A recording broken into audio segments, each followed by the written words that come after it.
मृत्यु एक ऐसा रेस है जिसे न जाने कितने युगों से समझने की कोशिश की जा रही है।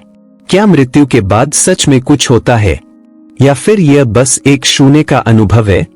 आज हम इस अनंत रहस्य में झांकने की कोशिश करेंगे, उन विचारों और अनुभवों को समझेंगे जो इस अवस्था से जुड़े हैं। मृत्यु के बाद की अवस्था को कई धर्मों, विचारधाराओं और संस्कृतियों ने अलग अलग दृष्टिकोणों से समझाया है।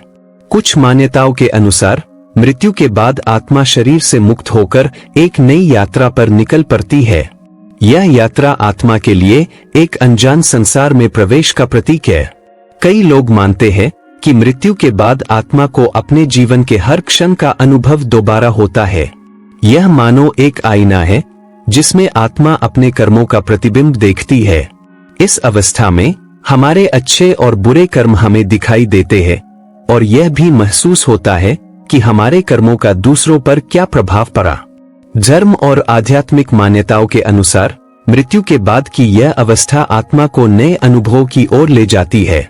कुछ इसे स्वर्ग और नर्क के रूप में देखते हैं, जहां आत्मा को अपने कर्मों का फल प्राप्त होता है।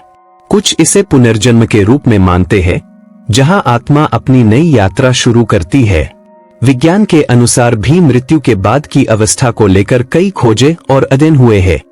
कई बार यह पाया गया कि मृत्यु के करीब पहुंचे लोगों ने एक विशेष अनुभव किया, जैसे एक चमकदार रोशनी का दर्शन या किसी शांतिपूर्ण स्थान की अनुभूति। इसे वैज्ञानिक नियर डेथ एक्सपीरियंस कहते हैं। तो मृत्यु के बाद की अवस्था, यह एक रहस्य है जो हर किसी के लिए अलग है। कुछ के लिए यह शांति की अनुभूति है, तो कुछ के लिए कर्मों का प्रतिबिंब। लेकिन एक बात तो स्पष्ट है, मृत्यु का अनुभव हर आत्मा के लिए एक नई दिशा, एक नया आरंभ लेकर आता है। Subscribe now, subscribe.